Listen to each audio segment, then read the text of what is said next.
Okay, we're going to go ahead and get started. We're going to have a few people coming in during this beginning time, but we want to go ahead and start on time for those that are joining us at home via our webinar. Thank you all for coming to Parenting You tonight. Our topic is sibling rivalry. This is something that I wish I had a speaker that would have given me some great advice. My kids are now 14 and 16, and sibling rivalry is still an issue at my house.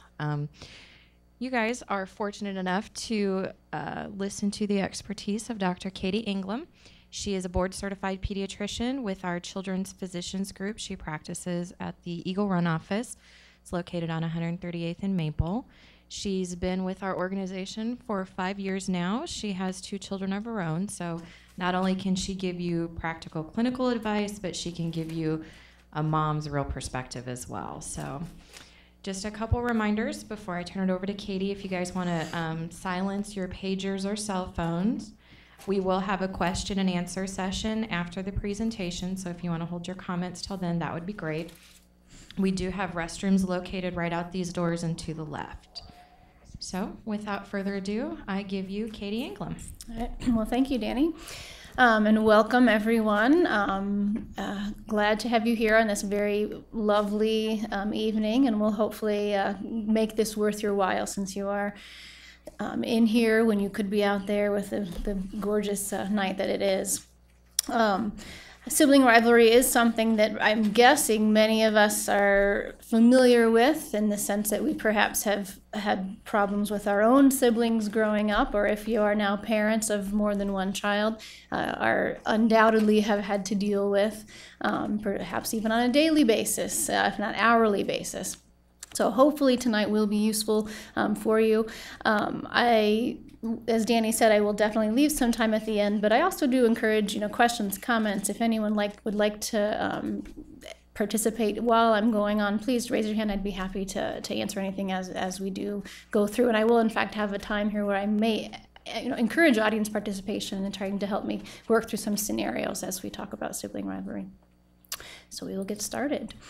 I said we probably all do have some personal experience, and when we have our children, we maybe have this vision in our head that they will always get along, they will be wonderful playmates. Isn't it such a gift that I'm giving this new my child to have a sibling, a playmate, a friend forever, and you have this vision of them getting along, hugging, embracing, playing, and all is well.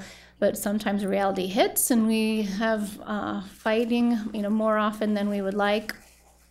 There are some things, that we can hopefully talk about today to help prevent some of that. The first question is to ask, I guess, is, well, why do siblings fight?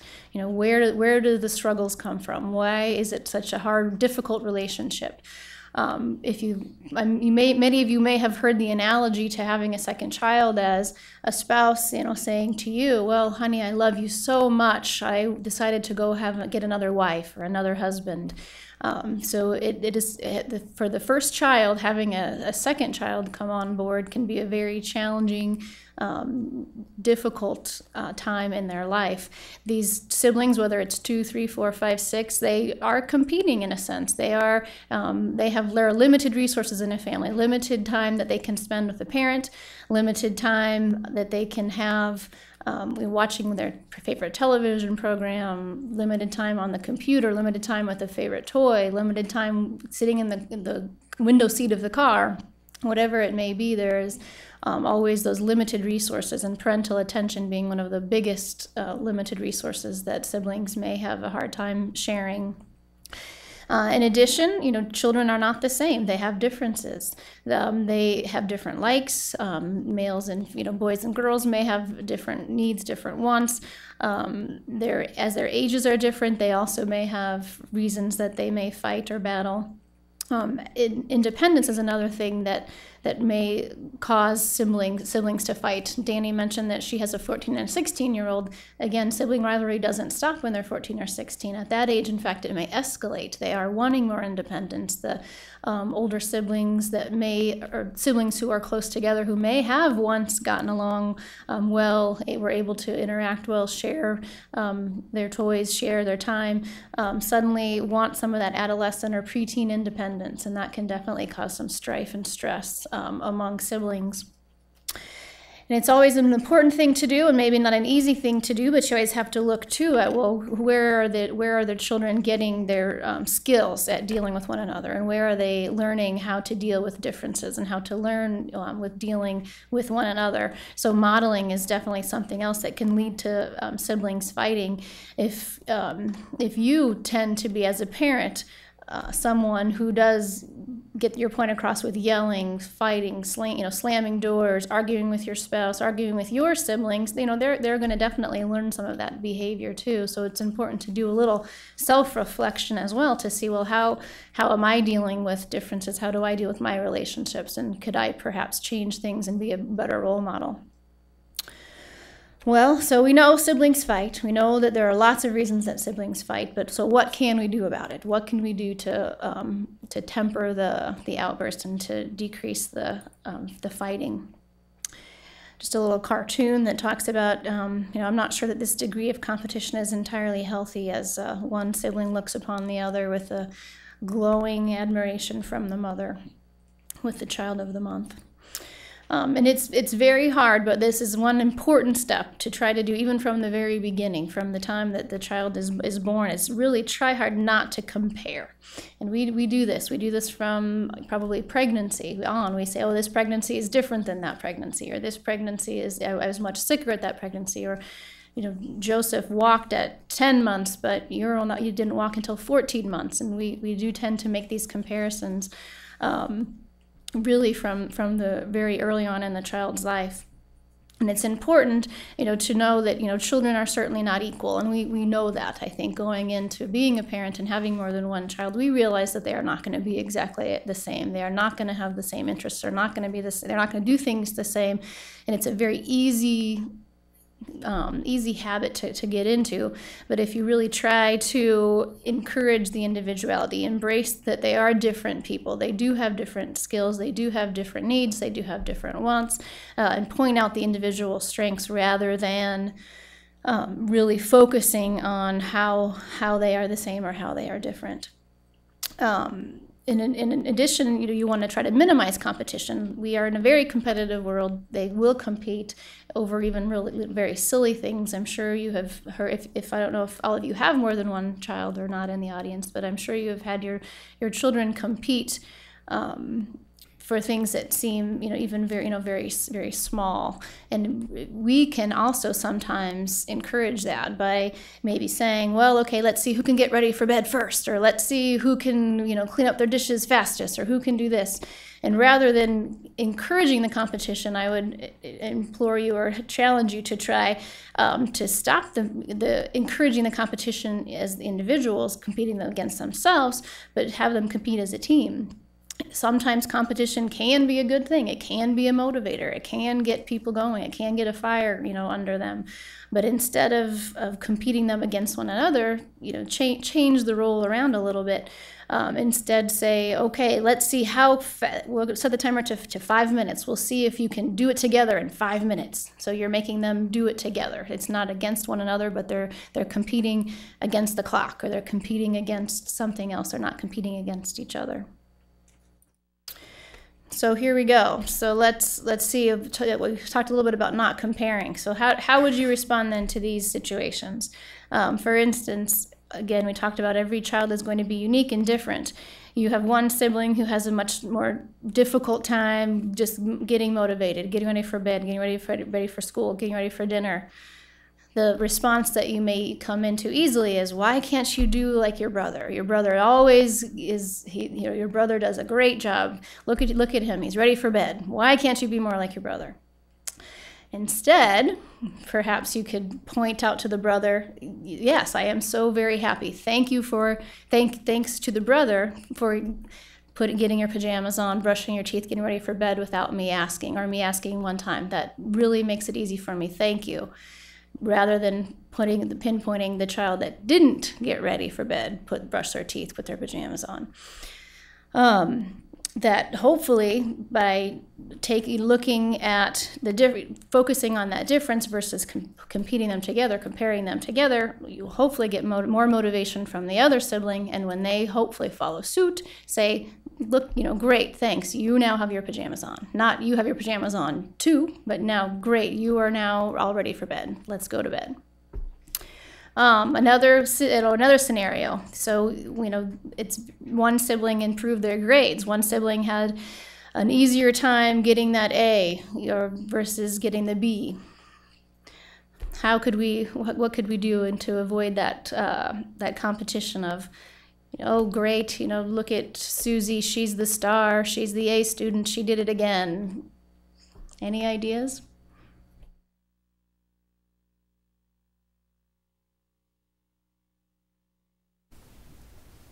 Silence, that's okay. Well, again, I would say instead of focusing on doing the comparison, put the focus on to Susie. So she's a good student, rather than saying,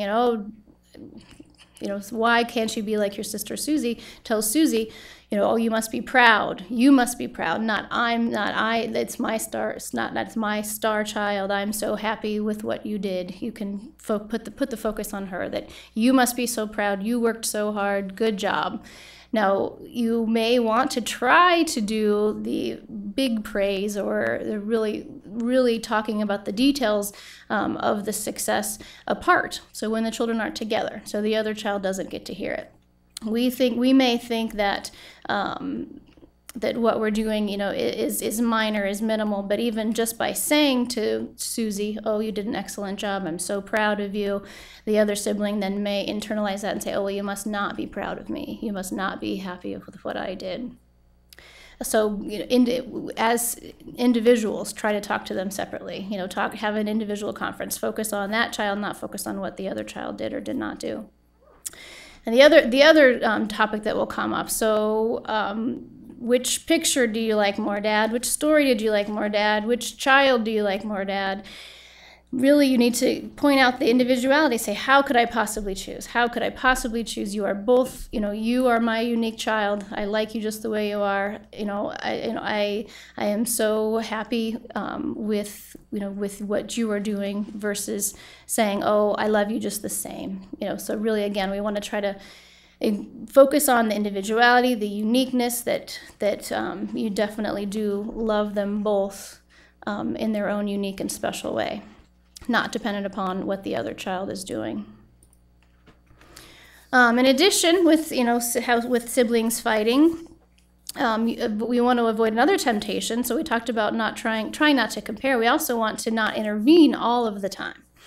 Kids do fight for a lot of the reasons that we discussed previously. Sometimes they will fight just to get your attention, or they will fight simply for boredom. Some of those just almost mundane bickering that they will do day in and day out doesn't necessarily need your intervention. I know it can be very difficult not to intervene, but if it's something that's mundane, ignoring it, trying to tune it out, walking out of the other room may stop the fighting or the bickering faster than trying to jump in all of the time. Although we can't expect our children to know how to deal with all of their squabbles, all of their differences without some help in determining how to do a negotiation and so you do need to help them learn some negotiation skills. If you see that the fighting is getting out of hand, you may need to come in and separate. But when you separate, you want to try to be impartial, avoid that blame game, not who started this, who did first, who hit first, who threw first, who started the fight. Takes time out. Come up to the children and say, okay, let's have a cool down period. You go to your room, you go to your room. I think we need to cool down. When you guys are cooled down, we'll come back and we'll talk about this. We'll come to an agreement. Now, we did talk again about not intervening. However, it is very reasonable to have some guidelines and some house rules. You certainly don't want it to set up to have a long-term problem if there is severe physical fighting where one child in particular is being almost abused, or the weaker of the two is feeling not safe. You also can certainly have rules that you aren't going to do things like name calling, where the child is feeling emotionally hurt and upset. So within those guidelines, I would encourage you to try to help with the negotiation, and we'll try to give you an example. So when they are fighting, there are a few simple things that you can do. to help with that negotiation. Oftentimes, if they're fighting over something that we may see as trivial, that we may see as silly, why on earth are you fighting over who gets to sit, in the window, or who has more computer time than the other? Just acknowledging that they are angry, acknowledging that to them, this is a significant stress, this is a significant problem to me at this time, that will help diffuse some of the conflict. So if the children are fighting, just simply acknowledging, saying, hey, I see you guys are upset. I see that you're angry. Tell me what's going on. And let each child give their response. Let each child, without judgment, again, without passing the blame, without trying to determine who started it where, let each child tell you what their side of the story is. And again, appreciate the difficulty of the problem. You may see this as silly. You may see this as something that should not have escalated to this point. But acknowledge, okay, I see the problem. I see why you guys have not been able to come to an agreement. But then put it back on them. Say, okay, I think you guys can work this out. I know that you can figure out the solution, and then walk away. So an example may be, here's some examples of, again, some fighting. So brothers are fighting over which superhero would win in a fight. All right, that's probably something where you don't need to intervene. The everyday bickering that may get tiresome as if it goes on and on and on and on. Those are things where you could say, okay, I'm just going to ignore it. I'm not going to get involved. They can figure that out. Second example, though. So, Mom, I was playing the computer first, second child, but she has been on it forever. So you can say, well, I see you guys are upset. I see you guys are angry. Acknowledge the anger. I see that you were playing, it must have been frustrating. You were playing the computer, your brother came along and interrupted you. Talk to the second child. I can see that it was that you wanted to play and your sister has been on it for a long time. So you've now kind of acknowledged the frustration, seen both sides of the story, and then tell them, it's tough. We only have one computer. How are we going to solve this? You know what? I trust that you guys can figure out a way to work this out, and walk out. And let them figure out how they are going to deal with that problem. The next scenario, so the older sibling or the baby, Dad, the baby keeps taking my blocks. And this is a situation where perhaps just acknowledging the anger may take care of it. With you have a baby, again, new to the family, this toddler is having to now share things that they never had to share before, attention, they have to wait longer, they have somebody who's trying to take their toys. Just say, yeah, that must be frustrating. You're trying to play with those blocks and the baby won't leave them alone. And then again, so this is a one-sided scenario, but then you could say, it's tough. The baby doesn't understand that those are your blocks. What do you think you can do about that? And let the child then come up with a way that may help solve the problem. The last scenario when intervention, though, may have to be more detailed is when that fight is escalating and you can tell that this is not something that they can necessarily do on their own. I need to intervene a little bit more. If the safety of a child is there, or if the safety of a child is at risk, then you do need to intervene. And that's the time where if it seems like it's getting out of hand, you may have to go in and have that cool down period. So again, you can come in and say, hey, I see you guys are being tough. I think someone's going to get hurt. I think it's time for you to be apart for a little bit. Have a cool down time, and then you can come back and try the negotiation, or try to have them come up with a solution after they've had some time apart. All right, so we've talked a little bit about the negotiation, but I think a very common concern or a common complaint that children will have is that things are not fair, that life is not fair, it's not fair, and really getting out of this this cycle can be very helpful. I think what's important to talk to your children about and to stress to your children is that what is equal and what is fair. Kids oftentimes are very black and white. To them, equal is fair. To them, that's what they think. If Tom has one pancake, I need one pancake, or whatever it may be. If Joe goes to sleep at 9:30, I want to go to sleep at 9:30. But they have to realize, or you have to help them realize, that equal and fair are not the same thing, and equality is truly not always the best. And we've already talked that we know kids aren't equal. We know they aren't the same. We know they don't have the same needs. And so stressing to them that equality is really not what they want. And you could put it in ways that maybe they understand. If you have two sisters, one who loves to dance, one who loves piano, you could say, well, equality would be that that you both will have to take piano. You both will have to go to piano, and you both will like it, because that's equal. But fair is, well, you like music, you like dance. So fair is that you are going to get to do the things that you enjoy doing. In addition, it's important, I think, to not get caught into the trap of trying to make things equal, because that can really wear on your day. If you are trying to spend all day spending equal time, equal everything, equal gifts, equal attention, can be very, very difficult and can be very, very wearing. So it's important to see, well, what is the child really telling me when they're saying this isn't fair? So getting back to maybe the food scenario, well, that's not fair. She has more potatoes. She has more pancakes. So say to the child, instead of, it is fair you have the same, say, oh, are you telling me you're still hungry? So you want to get to, well, what are you really trying to tell me? I think an example of this, too, was just with my own children the other day. They both walked down the stairs. I said good morning to both of them. I thought I said good morning to them in a very equal and fair way. However, my daughter says to me, you said good morning to him nicer than me. So I responded, with, I think, what she wasn't probably truly saying. I didn't say good morning, right? She was probably telling me, you know what, I need a little extra attention this morning. I think I need an extra hug. So I said, come here, honey, give me a hug. Good morning. And she was fine. So oftentimes, if they're saying that you're not fair, try to see what is it that they're actually trying to tell you. What is it that they really want? And you can acknowledge that too. In certain things that may come up over and over and over again, who gets to sit by the window, who gets to push the button on the elevator, who gets to watch the movie that they want.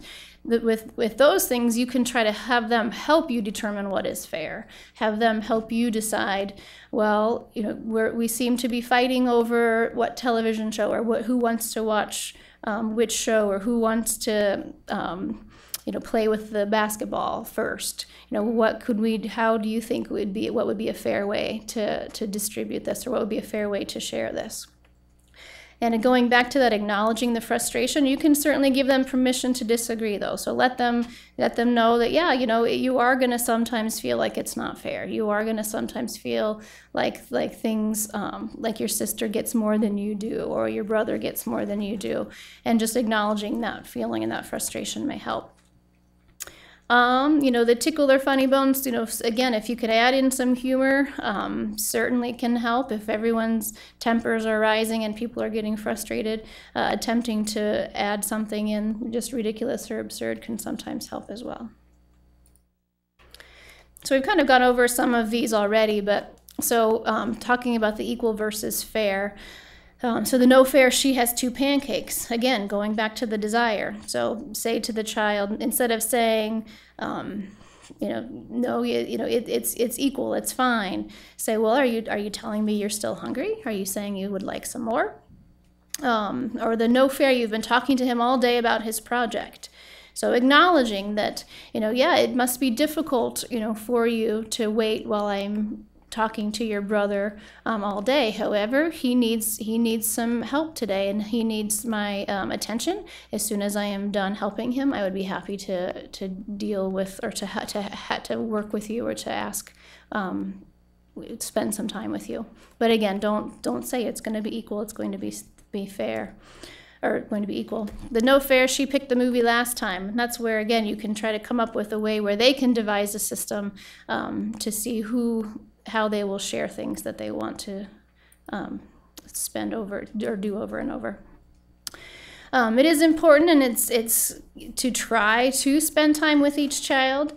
Really, ultimately, what your children want to know is that even though we now have to share mom and dad's attention, that they are still safe, they are still important, and they are still loved. And just sometimes giving them 10 minutes or 15 minutes of uninterrupted time, no telephone, no BlackBerry, no computer, no television, just giving them some one-on-one time and letting them know that they are loved, can definitely help.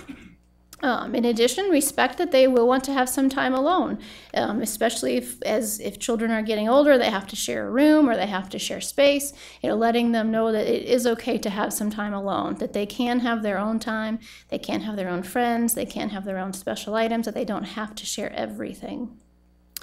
If you do have a fun time together as a family, hopefully they can see that they can have a good time with their siblings if you try to enlist the whole family to go together and spend some time together as well.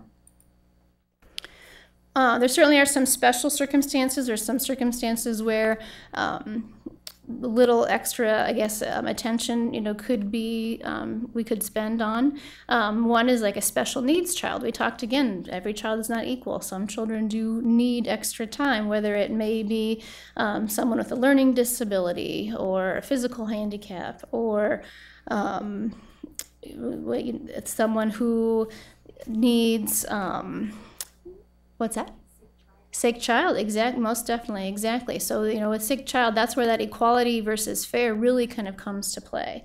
Because certainly you perhaps are not going to be able to spend equal time. If you have a sick child who does need some extra attention, who needs to go to the doctor, with you more often, who needs to have your support and care, that's where that equality is definitely not going to be there and really shouldn't be there. But by recognizing the frustrations that the well child or the child who is not dealing with the illness or the disability, recognizing that they may have some frustrations, may help in that situation, but also letting them know that, it is tough. I do have to spend more time with your brother. I do have to spend more time with your sister, and then trying to give them some special time to just themselves. So even if it is, again, a brief 10, 15-minute time where you can just really talk to them, about what's going on in their life, about feelings that they're having.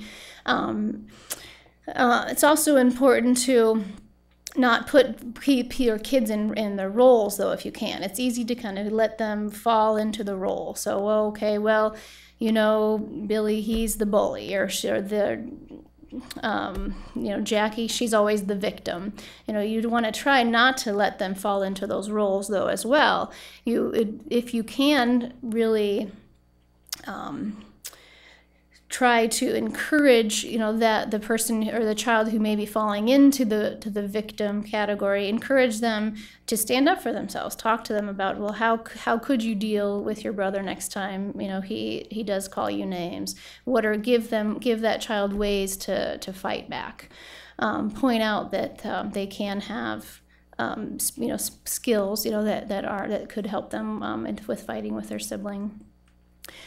In addition, with a step sibling, that could be a challenge if you very much like the toddler or other child who is having a new sibling come into the house.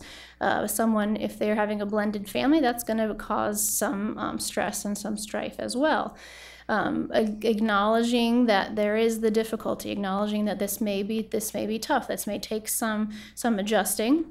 Trying to keep routines if you can, in particular trying to make sure that the child is able to still spend some one-on-one time with their parent. So in accepting the new step parents, father, mother, making sure that they still have some one-on-one time with their parent, knowing that they're the biological parent, knowing that they are still important to them.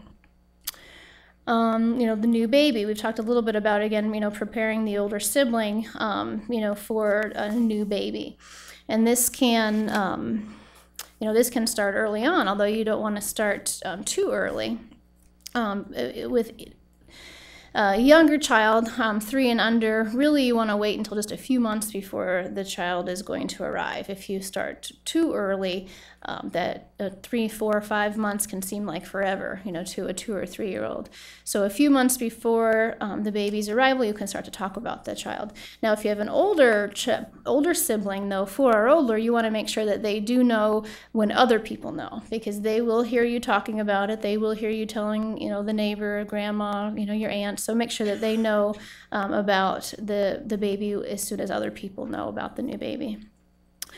If it's, you can try to find, a sibling class, for the child to talk about what it will be like to be a new baby, big brother or big sister. You can read books, and I do have a resource book or a resource attachment on your handout today that talks about some resources and some books that could kind of be spring points or, to talking with a child about the arrival of a new child. Try not to have any reasonable expectations right before the birth of the baby. You don't want to try to tackle potty training or moving them to a big girl bed or any of those things too soon before the arrival of their younger sibling. It's also important once the baby is born to let them see that they are still important. Let them see sometimes that you'll put the baby down and come to them. Put the baby down and give them some time. And I could go on and on and on about that, I guess. But and again, still acknowledge that they may have some frustrations. They may sometimes, feel that this isn't fair, and that and don't you don't want to get into the trap of telling them, oh no, everything will be great. You will love your baby brother. You will love your baby sister. You will be a great playmate, because really to the child, they won't. The baby is not going to do a whole lot for a while. So having realistic expectations that it will take a little while for them to adjust. Things to, I think, keep in mind, though, with siblings fighting and with sibling rivalry, that you really are teaching them skills. If you are able to work with them to learn some negotiation skills, work with them to have some cooling down time, to look at things from another perspective, you are giving them some life experiences. Ideally, as your children age, they will get along. If you look at statistics and studies, siblings do tend to bicker and fight, and it may even peak in the preteen and teen years. But most siblings will get along in adulthood. They will usually put aside some of their differences and get along in adulthood. And if you can really try to set them up not only for getting along later in life, but getting along with others later in life, that can be a very positive thing. When all else fails, when you feel like you doing the same thing over and over and over again, you're not having anything that is working, nothing is changing the behavior, they continue to fight. Really just try to change the way you're responding, catch them off guard. The 2 boys are wrestling again. They won't stop wrestling. They're wrestling, and you have had enough of it. Instead of yelling, getting upset, having them separate, say, oh, good, I'm glad that you guys are training for the next Olympics. Looks like you're really beefing up that headlock skill. Oh, you're really getting good at that, forearm crush, so just really try, if you have to, catch them off guard, try the absurd to see if they will laugh.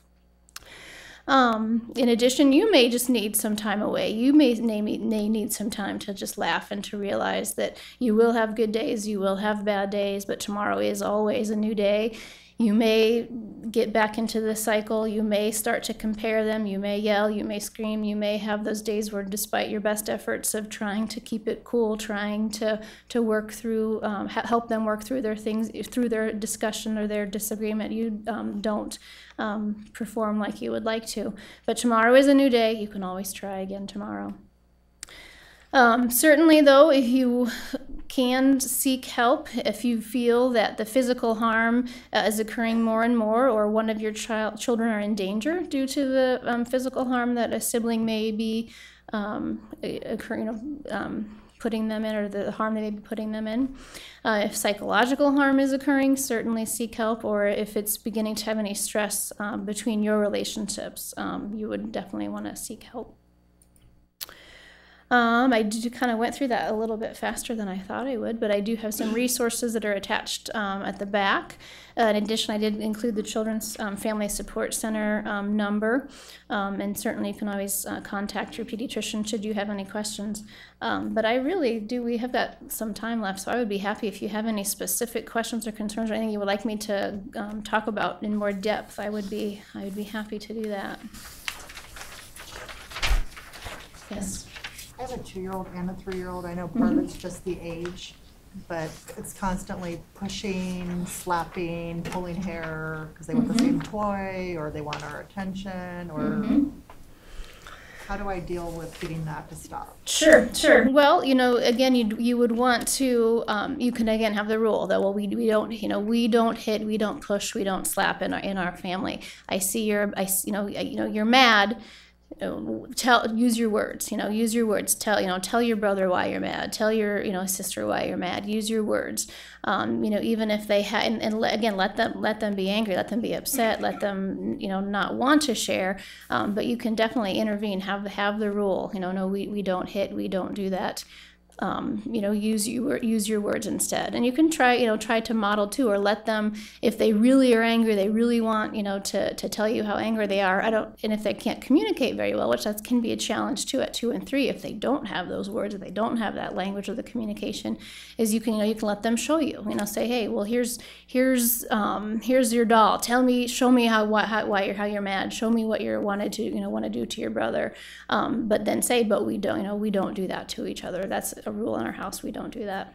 And it may be challenging. You may have to do it over and over and over again for a while. But if you can try to get them to use the words, say, yes, I'm angry. And sometimes, like I said, just acknowledging that they are upset with each other may diffuse it more than you realize. They may just say, yeah, you're right, I'm mad at him, and then move on.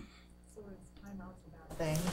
No, timeouts, certainly aren't a bad thing. In that sense, if they're, at each other and you don't know necessarily who it was that started, you don't really care who it was that started it.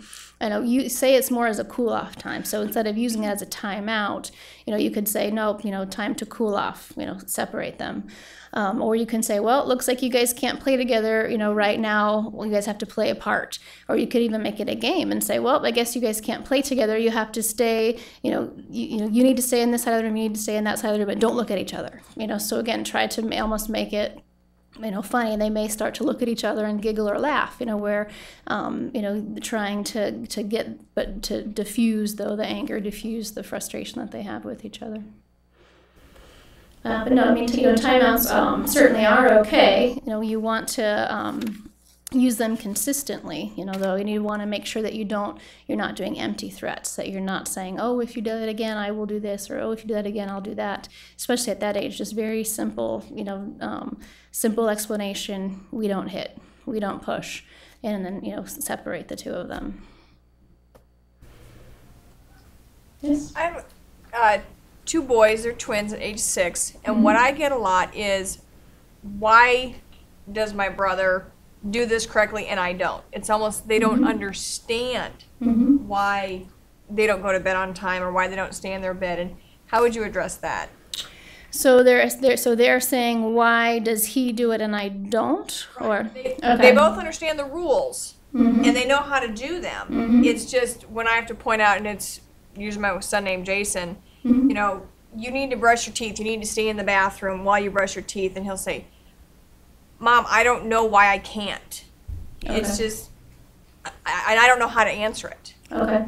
Well, I would, probably focus, on that child then. So like on Jason, say, well, Jason, let's talk about this. You and me will work on it. How can we get you to, to do that? Or how can we get you, to stay in the bathroom and brush your teeth? So you don't want to do the comparisons, say, well, yes, it's just easier for your brother, or, oh, it's just, your brother just has an easier time, or your brother has better attention span, or, whatever it may be. Just focus on how, well, let's focus on you. How can we help you, do this better? How can we help you do that better? And again, you may have to make adjustments, perhaps. Maybe it is difficult for one of your sons to do something, and so maybe you do have to have the expectations maybe slightly different, for both of the boys. And you can say that we're working on our goals, not we're working on brushing our teeth in the bathroom. Jason's working on his goal, the brother's working on this goal. Those goals may be different, but we're working on the goal. So you're not again putting them, that they're not having the exact same expectations, perhaps, if there truly is a difference that in their ability. Actually, my other question was then going to be, I do have like the sticker charts and such where they're working on the same thing, and then they can always see where they compare to each other. Maybe that's actually not helping them, because they always see where their strengths and weaknesses are, whereas if I give them each separate goals. Yeah, and I'd probably make them their own goals, their own chart that they can make with you. So just one-on-one, one can make their what they want to work on, what they need to work on, and that can be their goal. So they may have different goals. They may have different things that they're trying to work on. So you certainly want them both to have some stickers. You want them both to have some positive reward and some stars for doing the things that that they can do and they will do, but then have something that maybe both of them have to work on. Maybe one has to work on something more than the other, and then it may be totally do two different things. I have a 9-year-old and a 3-year-old, and the 9-year-old is constantly doing things to annoy the 3-year-old. I mean, he'll be sitting there and she'll just come up and poke at him or push him or take his blanket if he's got a special blanket. So then how do you not blame for that? Sure. Well, what you can say is, instead of, so then jumping to the 9-year-old, why did you do that again? You're being a bully again, or why are you doing that again? Focus on the 3-year-old, so say to the 3-year-old, man, that must really get annoying when he does that, or, focus your attention on her, and just kind of don't necessarily focus all the attention on him. So focus it on her and say, that really must get frustrating. What could you do to tell him to stop that? Or what could you do to stick up for yourself? Or what could you do, to have him, stop annoying you, or stop bothering you? You may want to then also, talk to the 9-year-old away from the 3-year-old. Just, I see that you're, taking your sister's toys again. I see that you're doing this again. Is there something that's bothering you? Is there something that's going on? And he may tell you, he may say, well, yeah, she always gets this, or she always gets that, or there may be something that he's upset and he's taking out on her. But trying to talk to him about that perhaps separately, trying to point out, give the attention to her, kind of the victim in a sense, versus paying all the attention to him.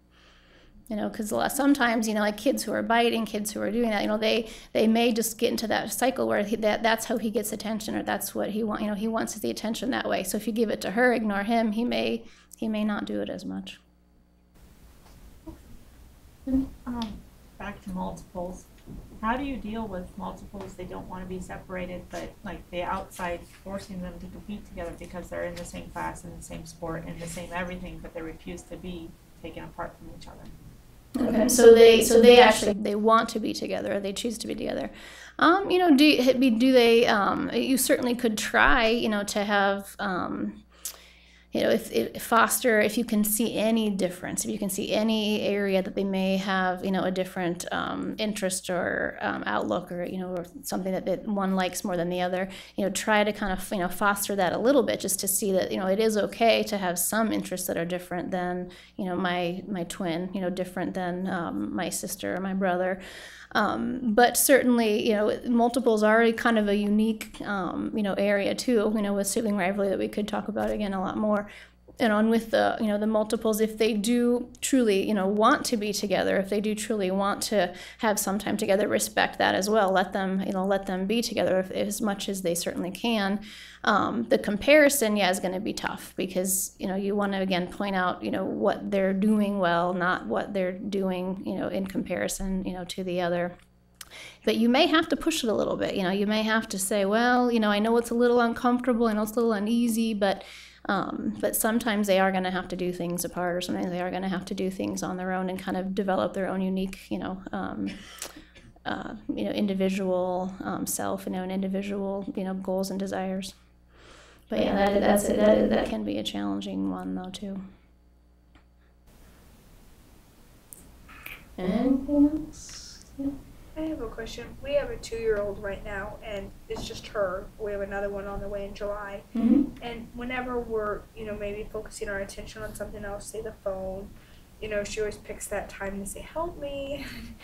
She wants our attention. Well, my concern is when we bring the new baby home and maybe she's eating or nursing, and that she's going to also pick that time to need our attention. Is there anything we can do to kind of help prepare for that, or a good thing to say? Well, you actually probably do have some insight, because you're right, she will. She will is, when you are giving the baby attention, it will be probably when she's going to really want your attention, when she may act out, when she may, do something that, to purposely get your attention. You really want, her to know, that you do still love her, you do still care for her. The baby does need a lot of my attention. I know it's hard. So again, just kind of acknowledging that can be difficult. But yet, she will have to wait more than she's ever had to wait. She will have to share you more than she's had to share you before. And again, it will be challenging. It will be difficult. At that point, that is one time where you may want to point out, like, well, when the baby is here, it's, look at all the things that you can do, that the baby can't do. You can do these things that the baby can't do. You can put your clothes on by yourself, or you can feed yourself, or you can, do all those things, and the baby can't do those. You could also, even if they're like, sort of, for example, if you're sitting there with the child, you're sitting there with your 2-year-old, the baby cries, needs something, versus jumping up right away to go pay attention to the baby, in those situations, you could say, baby's crying, what should we do? And she may say, oh, baby needs to eat, go get the baby needs to feed. So letting, her kind of be a part of that, letting her help you, make those decisions too. So she's not thinking she's just always getting slighted. She may see that, oh yeah, no, baby needs to feed. Point out that, oh, you know the baby so well. You're such a, a good big sister to the baby. But it will be, it will be hard. You will have some times, like you said, where, at the most inopportune times will be when, disaster strikes, and that's when she needs your attention. Keep a goodie box for my older daughter, and whenever the babies were nursing, or it was like a crayons and like something you could watch her do to like interact with her, but you didn't have to actually be hands-on so much, and be like, oh, you're coloring so pretty while you're feeding, so that way you're multitasking. No, great idea. Yes. I have an 8 and a 6-year-old, and my 8-year-old is to the point where she wants to play more in her room by herself. But her 6-year-old brother thinks that she needs to play with him all the time. How can I help him understand that she needs her time, and I'm not going to make her play with him? Sure. Again, just acknowledging it to her. Saying, it's tough. You used to play a lot, with your, I can't remember now which was older, which was younger. You used to play a lot with your, your brother, your sister, and it's, it's tough now that, that your brother wants, or your sister wants some time alone. And then, offer an alternative, offer something that you could do with her or him, or offer something else that they could do. But you may also, again, alone, want to talk to the older sibling too and say, hey, I know you want your time alone, and you can have your time alone, but your little, sister, your little brother really thinks you're so cool. He really likes to play with you. Do you think there's any way you could, what could you do to help make, your brother still feel like you can play sometimes? Because it's tough, because you're right. The preteen and the teenager is going to want some time alone, and it is going to be an adjustment period for everyone. I have a 2 and a 3-year-old, and of course they kind of fight and things, but that's not necessarily the problem of them fighting.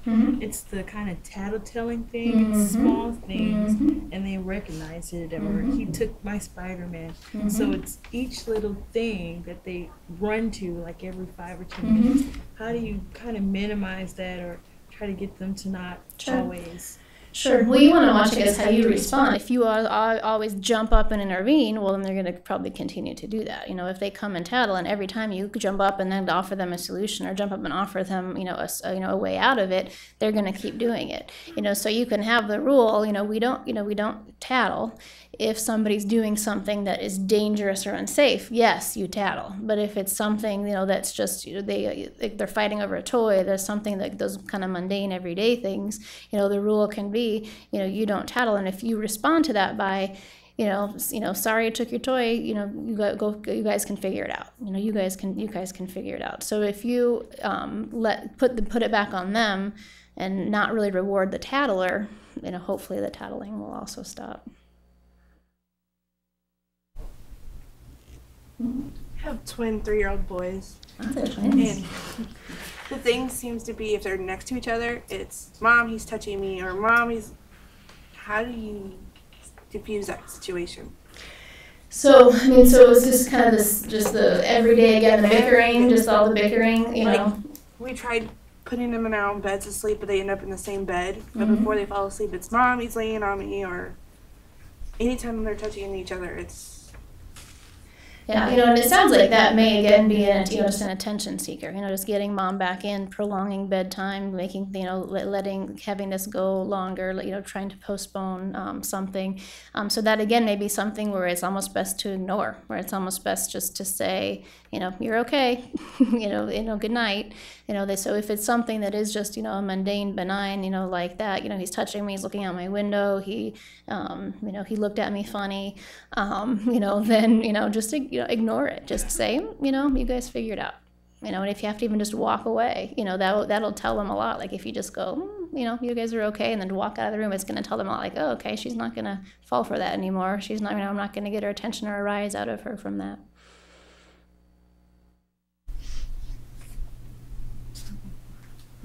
I do have a child that's hospitalized quite a bit here, so that attention is needed in the hospital and even afterwards going home.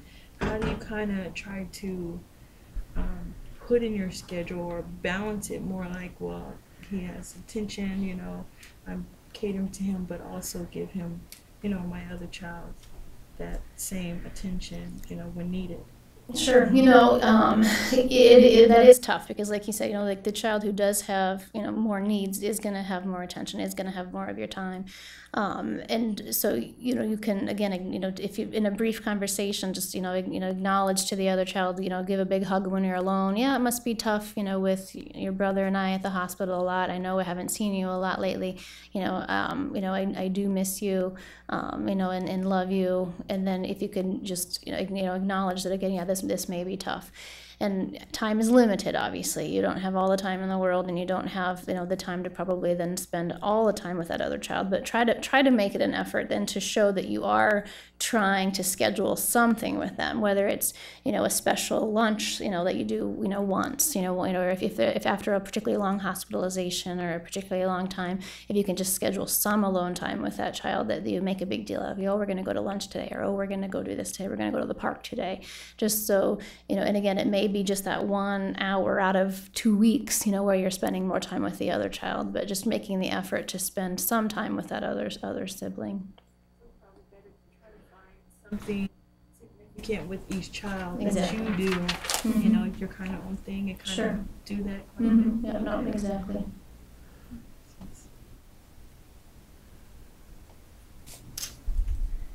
Anything else? Okay, well, I hope that some of these things, were helpful. Certainly, we all have our own unique situation, we all have our own unique, family dynamic, and so what works for some will work for others. So again, I do encourage you to, look at the resource list, to, talk to your pediatrician, or, look into, more information if you feel like you need it. But thank you again for your time. Oh, and that's my own 2 children getting along at the moment.